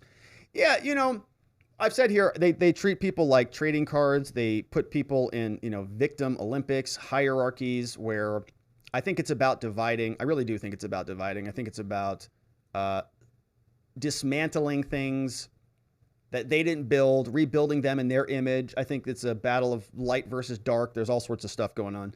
Real Butte says, 1 year anniversary for Let's Go Brandon. So shout out on that one. Says, Oathkeeper is going to be sent to D.C. D.C. courts need to be dissolved. Judges' reputations are in the toilet. Real Butte, yeah, the Oathkeeper's trial is going on here today. I didn't cover it. I mean, I talked about it this morning on our walk and talk, but that's about it. Radice, because it's a joke, that's why. Radice says the Waukesha parade trial is starting. The man representing himself was kicked out of the courtroom. Will he be forced to have a lawyer? As a sovereign citizen, does he really have a right to make a mockery out of our court system? So I don't know what's going on with that trial. I haven't seen that one. I didn't see that today, but I can tell you this, that, well, gosh, I don't know. I mean, I don't know what his behavior was. Now that I'm thinking about it, it might be a competency issue. You know, is he not competent to stand trial? Which is a whole separate game. Basically, there are competency proceedings that will take place. If you're not competent, you can't stand for a trial. If you're not competent mentally, you can't represent yourself, right? So it sounds like if this becomes an ongoing issue, he might have a competency problem, in which case it's a whole separate process. Here, Former says, hey, big boy, who leaked the correspondence between former POTUS, Trump, and the government in North Korea? I don't know, the DOJ. I thought both parties were admonished to not leak information. Maybe some sanctions would be in order, or better yet, a dismissal if it was leaked by the DOJ and that stooge Garfield. Garfield, I think you mean Garland, but I think I know what you're pointing to. Yeah, the problem here, Former, is the proof. How do you prove that it came from the DOJ, or who it came from, or how do you connect it back to Merrick Garland? But yeah, they've been leaking like a sieve. They really had a bunch of them, actually, right? As soon as this happened, there were Washington Post article one after the other for a while. Hunter's crack dealer is here, says catching a pen, much less a hat. That's pretty spry for his age. I was going to say that's pretty spry for a white guy. Remember that song? It's pretty fly for, I thought that's what you were going to say, by Offspring, by the Offspring. Huge Offspring fan. Oh my gosh. Ixnay on the Hombre. But that's when they got sort of less good. But he is pretty spry. No question about that. Jeff Rook says, hey, Brennan says, this is just misinformation sent by the Russians, the world. Turns out it wasn't disinformation by the Russians. Brennan, this is just sabotage by the Russians, the world. Emoji face. Not amused emoji face. Basically, if Brennan says anything, you can do the opposite of it and probably succeed. Don't Be Hatin' says, did they already argue against the legality of the vague raid and how it was conducted? No, they have not yet. No, because they have not. We're not there yet. We are still like in the very early, or we're not even like in the first inning yet. I mean, it's really, really, really early in this case. If he does get indicted, then you'll see probably a motion to suppress, motion to dismiss, motion to whatever. The property that came out of the raid, he hasn't even been charged yet with the crime yet. So they're not even arguing that yet. But they will. Here, FedCure says, ciao, Roberto, says, happy to be back in Southern Florida. Still have peeps MIA on the West Coast. Death count 81 plus. 81 plus. Dead in Florida. Terrible. Pray for them. FedCure, thank you for the update. Over 250,000 peeps have no home to come back to. Everything gone. Let that sink in. Ugh. Meanwhile, in the swamp, the Unselect Committee will not release its committee report until after the midterms. Any thoughts as to why? Oh. I didn't see that. Any thoughts as to why until after the midterms? It's probably not done, to be honest. It's probably not done. Now, my next question is going to be, what is the next hearing date scheduled for? Because I thought that they wanted that one in. They were supposed to do one on the 28th, but then they used the snow day over at Hurricane Ian, the Hurricane Ian snow data. I don't know. Maybe because it's close to the election. They might be saying it's too close to the election, so we're not going to release the report. And the report's really about Trump, right? It's not so much about everybody else. Good question. I don't know. We'll see. FedCure. Ray K. OK says, anybody think Trump will announce this weekend at the AZ rally? That would be crazy, wouldn't it? I'll be really mad if he does, and I'm not there. Speech says, Trump thrives on all of this pressure, lawsuits, and attention. He isn't going to buckle at all. He's literally the first president I've seen that hasn't visibly aged while in office. He doesn't drink and he hardly sleeps. He has unending energy, determination, and drive. By the way, let's see Biden catch a hat and a pen like Trump did. Speech, I'm not sure I could do it. I'm not sure I could catch that. Sheesh, it was really good. Try it. I mean, look, there's a lot of bros out there, just like I would be, saying, oh, I could do it. Throw it at me. I'm not so sure. That's a far throw, and that's, spotlights. You're on stage. You got all these cameras on you. You got all these people. Man, I think a lot of people would drop that pen. The hat, easy. The pen is a whole separate thing. So, Speech, I think you're right about that. But he really hasn't visibly aged all that much. Like Obama put on like 50 years when he came out. He looked like a high school kid. He came out like in a wheelchair. It was crazy when he went in. Yeah, that's funny. Don't Be Hating says, NARA starting to answer FOIA requests over from the archives. I'll take a look at that one, Don't Be Hating. Says, is Trump more protected if he announces running for president, and would that affect this process? It's a great question. So no, I don't think it would affect the process other than outside of the, there's two parallel processes happening. One is the legal process. The other one is the political public opinion, court of public opinion process. Both are happening. The legal process, the announcement of running for president doesn't do anything mechanically. Like it doesn't, give him new powers of executive privilege or anything, or declassification or anything. So it wouldn't really impact that. But of course, in the court of public opinion, it would put a ton of pressure on everybody. And it would also seem that if they indicted him after he was running, wouldn't that make it sort of feel like they were highly politicizing the process, right? They were actually prosecuting him for, it would feel more political than it is, I think. Good question.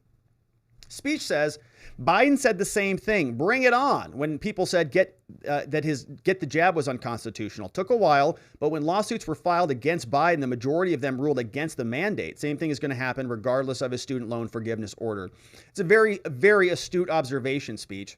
This has been how Biden has been governing. He doesn't actually care what the law is because he knows that he can get huge throngs of his policy through before the court pulls up the ladder, right? Everybody can climb up before they actually pull the ladder up. So, yeah, I mean, if they start doling out a bunch of money and then the Supreme Court, somebody says that was unconstitutional, what are they going to do? Go collect that money back? No, of course not. It's gone. Right. So Biden, it's like it's like when it's a free for all until mom and dad come home and they say party's over. And so that's how he's governing. It's totally irresponsible. It's unconstitutional. It's offensive. But nobody in Congress cares. They're like, OK, well, hey, he's going to forgive student loans. It's good for my policy. It's good for my base. It's good for my people. My constituents like it. So they just shut their mouths about it. Because we have a bunch of feckless, useless puppet politicians. Uncle Shane says, so what's up, Uncle Shane? Says, so Trump has the power to declassify documents, does it, and is probably going to be prosecuted for it. Biden doesn't have the power to usurp Congress and forgive student loan debt, but he does it anyways. This isn't the only time Biden's done something like this either. And we don't respect the Constitution? Cool. Yeah, it's hilarious. It's like, okay, it's whatever you say, guys. That's how I feel sometimes. All right, cool. Whatever you say. Don't even talk to me. Just get out of my life. Thank you for your perspective. Don't even care. Get out. All right. So good for you on that one, Uncle Shane. I agree with you. It's like bizarro land. If Trump did anything that was as nakedly unconstitutional or nakedly violated the separation of powers, there would be meltdowns all over the place. All over. But, they don't care. Good to see you there, Uncle Shane. Here, I Am Techie says, really BS with the student loan forgiveness. I paid off my student loan last year, and now they're forgiving student loans? Yeah, sucks, huh? From my standpoint, I paid mine and now I have to also pay for someone else. How is that fair? It's not at all. Says, if I was rich, by all means, not going to hurt me, but with the I'm not laughing at you. I'm laughing at the insanity of this. From my standpoint, I paid mine. Now I have to pay for someone else's. If I was rich, by all means, not going to hurt me, but with the cost of food going up and a family to feed, I do feel cheated all around. You should. When is there going to be a policy to help hardworking parents and married couples? Probably never. Depends on the marriage. Depends what kind of work. And depends what kind of things you're doing with your kids, I guess. All the programs available are for single parents. That's why we got so many single parents. Maybe it's time for single parents to be single parents who can qualify for these programs so that at least they can help my kids with food. $1 over their stupid threshold and can't qualify for any food or other social programs. So sad. Oh my gosh, this is a heartbreaking comment. I am Techie. I'm sorry that you're going through this difficult time. It is insane though, right? And there are clips of this from people, you know, who are homeless, who are on the streets. There's one clip that really stands out from, I think, on the streets of California, where they say they kind of pay to keep you homeless. You know, we kind of get more benefits by not getting a job because if we start making money, then we lose those benefits. Good to see you, I am Techie. Unfair, completely unconstitutional. I think it's sort of intentionally divisive, almost humiliating in many ways to say we take your money and we give it to other people. It's just how it is. Take it. Sorry. We'll see what the courts do with it. Words Mean Things says the multi-state lawsuit over student loan forgiveness is really historic. Can you imagine all those attorneys general ever saying they agree with Nancy Pelosi again? One happy Nebraskan here. Well, shout out to Words Mean Things from Nebraska. Yeah. Shout out to our friends in Nebraska. I mean, we got to support our friends in the states that are doing the heavy lifting. So shout out to Nebraska. Rick Sick of BS says the video on gas pipeline hit is from Monkeyworks on YouTube. Oh, okay, great. Thank you for that clarity. So maybe that guy that I linked sort of pulled it and just screen grabbed it and added it onto his Twitter account. Okay. So I like to make sure that we appropriately source things. And so thank you for that, Rick. Monkey Works on YouTube. I'm actually going to check that channel out because that channel sounded actually very interesting. That little demo in that video was really good. So I'll check that out. Thank you, Rick. It's Jake from Oxford. He says the Nord Stream is so Nord Stream, is what Jake Sullivan said. He's from Oxford. You know, they talk like that. He's like, the Nord Stream is so Nord Stream. Actually, that was not as sort of annoying as I imagine it to be. Jeff Rook says, might be an unpopular opinion, but I'm Trump or bust in 2024, baby. This was clear due to my post about Hurricane Ian, but I'm a Tampa, Florida native. I'm a big DeSantis fan, but I'm tired of giving the Republican establishment an out. Each party is constantly forced to meet the corrupt politicians on their own ground out of fear that the crazy other party might win. At some point, they need to be shown that tactic only goes so far. Much as I'd love to see DeSantis as president, I'm done caving to these people. I hope this doesn't sound like I want to burn it all to the ground. I just think when faced with a threat, eventually the only option is to face it down and be willing to accept whatever pain may come in the process. I can feel you on that, Jeff. You know, I can feel you on that. I can see it. You know, DeSantis, yeah, like he says all the right things. He's, you know, very polished, all the bullet points, really nice, organized, put together candidate. But he feels kind of like he's in the social club. You know, he's kind of one of those guys. Now, that being said, right, like I'll support him to the end of the earth if he's the nominee. Tricky says, I tipped you on the other expedited thread for Eric's house. Well, thank you, Tricky. Where was that? Oh, okay. That is on, thank you, Tricky. Says, thank you for all you do. It's awesome you're raising and matching funds to help others. Well, look, Eric's house is there's really important work that goes on over there. People who've lost somebody to addiction, suicide, tragic death. It's happening all over America. Nobody even wants to talk about it because it's so bad. But, you know, when people lose somebody, these things can spiral out of control. Other people will drink themselves to death or die in other ways. And so Eric's house is built to help people who are grieving not feel alone and not go down a dark path. And there's amazing work that goes on there. I can't even explain it. Thank you, Tricky, for your support. The links are down in the description below if you want to support it. You can also support it on YouTube. Thank you, everybody. Here, it's Jake from Oxford. He's back. He says, all right. Let me respond for you, Rob, regarding Jason on Blast. He says, we, the Democratic Party, believe people of color need our help. Because without us, what could they do? Get their own driver's license? Apply for a job? Get a job? No, they could not. He says, come on, Jason, don't be a racist.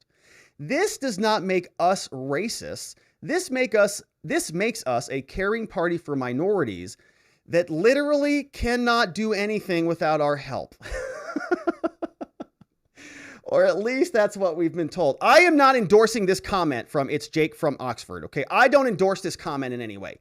He's from Oxford. He's a Democrat. He's a liberal. This is how they think. This is not how I think. I'm just reading his comment. He says, at least that's what we've been told. So I believe that is what they've been told. And this is very valid, actually, okay? Kamala Harris said that I think black people can't get to a fax machine or something to register to vote because they don't have internet connections. Joe Biden said the same thing. Rural areas, it's very difficult for certain demographics to register to vote or something. They are the most racist people you've ever seen in public. In an elected position. They say these things as president, right? Or as vice president. It's insane. But everybody else is a racist. Okay. Thank you, Jake. Holy moly. All right, Jake, you're going to get us in trouble here. He says, Anti-Fragile is in the house. Anti-Fragile old cat lady. Did you catch Blinken saying decrease demand in the EU? I did catch that. Yeah, they're not doing a good job on that. Well, other than turning their lights off. Says, guess banning people from setting their thermostat above 66 and shutting down German industrial steel production will do it. And now no gas is going into Italy because Austria hasn't renewed the agreement. How convenient. Days after voting in conservative, fortunately, Italy prepared for this. It's going to be a mess over there, my friends. And I don't say that, I say that it's not good. Like, it's not good. All of this stuff, and then they blew up one of the relief valves. I think you're right, emotional, anti-fragile old cat lady. That's why I used Germany as an example. I don't think Germany is going to be able to weather that, and they're not going to be interested in doing it indefinitely. So the people are going to clamor out against this when they really have to suffer the consequences. Here, Former says, I flew in U.S. Navy P-2Vs, which is an anti-submarine warfare platform. My aircraft was several generations older, but even that aircraft from the 50s, 60s, and 70s would have been capable of carrying out that attack itself or using sono buoys to assist a submarine for that type of attack. Each sono buoy can be passive and just listen or go active just like sonar and use a ping and wait for a return. Easy peasy. Sonar is underwater radar. From former LEO. What a cool comment. You flew around in anti-submarine warfare platforms? Incredible. What a story. I mean, it's just amazing. That's cool. Thank you, Former. Wild Type Mind says, I would like to remind everybody that one Jeffrey Sachs appears in a little black book from J.E.'s. That guy was in it? That's interesting. Uncle Shane says, this whole Russian pipeline thing seems obvious to me. We did this. It seems pretty obvious to me, too. Or somebody who's allied with the West. Also, John Brennan is wrong about the support for Putin in Russia. Alison Morrow interviewed an American journalist working in Russia and said that Putin has massive support. The only people who oppose Putin are younger college-age types. I don't know. I think it's appropriate to listen to both sides. And anytime it seems like you do that now, you've been called a Russian propagandist. If you just say, can we just show what they're doing and what's happening on both sides so we can just see it? Oh, no, you're Putin's, whatever. And it's weird how, when you start to see things like that, it sort of feels like there's a narrative that they're trying to create for you. Jeremy says, if I-1 chooses to defend themselves in court, can they call themselves as a witness and ask themselves questions? So you can present your case, right? You can sort of present your evidence and you can call other witnesses and present your closing arguments and present evidence, but you can't, I see what you're saying. You can testify, but I guess you could ask yourself questions, I guess, but you can testify, certainly. Or you could have somebody else ask you questions, I guess, but that would typically be a lawyer. Look, it's not a good idea, all right, to do a trial by yourself. It's a very bad idea. There's that phrase says if you represent yourself in court, you have a fool for a lawyer and an idiot for a client. Something like that. Hunter's Crack Dealer says, yes, I like The Offspring also. Amazing band. Yeah, at least that Ixnay on the Hombre album. Bill Givens says, only thing Biden can catch that easily is COVID. Good to see you, Bill. We had Tricky says, someone good at memes, do this one. Trump throws a Sharpie that lands on Biden, who's wearing a Biden-Harris hat. The Sharpie attacks and draws Batman Trump on the hat, and Biden is none the wiser and campaigns for Trump. From Tricky. Yeah, we have a resident meme smith here. That's Paul Mino in the house. I don't know if he's capable of that one. But thank you, Tricky. Thunder7 says, wow, Secretary of State Nord Stream explanation is a bold statement saying it's a tremendous opportunity. And yeah, we got that one. Thunder7, we covered that one today. Thanks for the link. Very strange thing to do, I think. All right, let's see what else we had over on. We had some Rumbles come in. Let's see. We had a couple Rumble rants come in over from Rumbles. You can see this one here came in from Vilma. Vilma Betancourt says South Carolina in La Casa. Well, thank you very much, Vilma. And Vilma was over on our locals chat when we did a live chat over the weekend. T-Tone says, Rob, I love how you go through these lawsuits. It's entertaining and educational. Well, thank you, T-Tones. I appreciate you on that one. Yeah, they're, sometimes they're fun. Sometimes they can be a little bit of a drag with some heavy lifting, but we had some good ones today. Thanks for being here, and thanks for all those are being matched. All those donos going over to ericshouse.org for the annual fundraiser. And we had John Allen over on YouTube, on locals over there, Jason on Blast and others. But my friends, I think that is it for us on the day. I'm doing one final refresh on locals. Let's see if anything else came in. We got one last one here from Zach Nichols. Here is Zach Nichols. He says, speaking of driver's licenses, is the real ID that's going to be required for you to board an aircraft come May 2023 racist? Or does that only apply to voting? Asking for a friend. Gosh, it depends who is imposing the rules. If it's a Republican asking that something be done, it's racist. If it is a lefty asking for it, it's equity. Just it depends. It's the source. The source defines how it is categorized. And so we'll see here. Now, oh, that's a comment going over to Jake, I think, yeah. Yeah, and Curtis Bartle says, no super chats, but you can dono. So yeah, there's no super chats that's coming in. I'm going to try to figure that out. I'm going to see if I can put a link to a form on the dono, and then I can read from the form. Maybe I can do that. That's an idea. All right, so maybe we'll try that. But anyways, look at this. We're up to $1.7 thousand over on YouTube, which is just amazing. And all of that is going to be matched, all going over to ericshouse.org, which is an incredible organization that helps people recover when they have really lost somebody in a tragic way. And so thank you for your support over there. But that, my friends, is it for us on the show for the day. And I want to thank everybody who participated in making the program what it is. All of our friends over at watchingthewatchers.locals.com. I can see them chatting away over there. Savvy Sue says, woohoo, awesome, folks. Making some money. And saying, Jason on Blast is over here. Zach Nichols. We've got many others. JC the Music Man. Cindy79's over there. Resident Bedoin. C. Reed's in the house. And they're all chatting away. We had a good live stream on Saturday over there. Shout out to my friends on Rumble. Amy Army Brats here. Anything. Eric Scorpio. TX47. Chatting away. Along with Blue Bunny 420. And the locals, the Rumble crew is over there. And of course, over on YouTube, thank you to my friends who are modding down the fort. We'll get there in a minute, but I see Curtis Bartles in the house, who's a member over on YouTube. Thank you, Curtis. Bear Ashby's over in the house. K Bean's a member over there on YouTube. And you get those custom GIFs if you use those puppies. And again, if you do want to donate over to Eric's House, that is at ericshouse.org. Our annual fundraiser is coming up October 8th. It's going to be a live stream. We're going to do a great show that day on their channel. And so if you want to support or follow along, please check out the link in the description below Amazing, amazing work being done there. I am also, of course, a lawyer over at the R&R Law Group. We're located in Scottsdale, Arizona. We're very passionate about helping good people charged with crimes find safety, clarity, and hope, not only in their cases, but beyond that, in their lives. 480-787-0394, free case evaluations. We have an amazing team of people ready to help. You can also schedule online. Click that button right there. A lot of information on our website. So check that out. If you know anybody who's visiting Arizona who just needs some help, if they got in a little bit of trouble, we can help.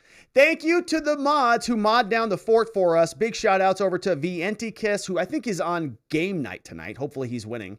We have K Bean, who's down there in the house. Thank you, K Bean. Playing hooky. I saw Lean. Shout out to Just Cause. I think Ronnie Cole was in the house. Don't know if Zulu was here, but thank you to the mods who are continuing to keep things nice and orderly. And always thank you to our Spotlight supporters who support the show with a little bit of extra love. And so we share some screen real estate with them as well. Thank you to Chris Romero, been around for a long time. David B3, all supporting the show. Dr. EMB, the good doctor, and John over at qsimple.com. Check out qsimple.com if you want to know a little bit more about what John does, and you should, because it's very simple.com. Check it out. And my friends, that is it for us on the show. Thank you for being a part of it, my friends. We are going to be back here tomorrow to do it all again, and I look forward to seeing you here so that together with your help, we can shine that big, beautiful spotlight of accountability and transparency down upon our system with the hope of finding justice. Have a tremendous evening, my friends. Sleep very well. I'll see you right back here tomorrow. Bye-bye.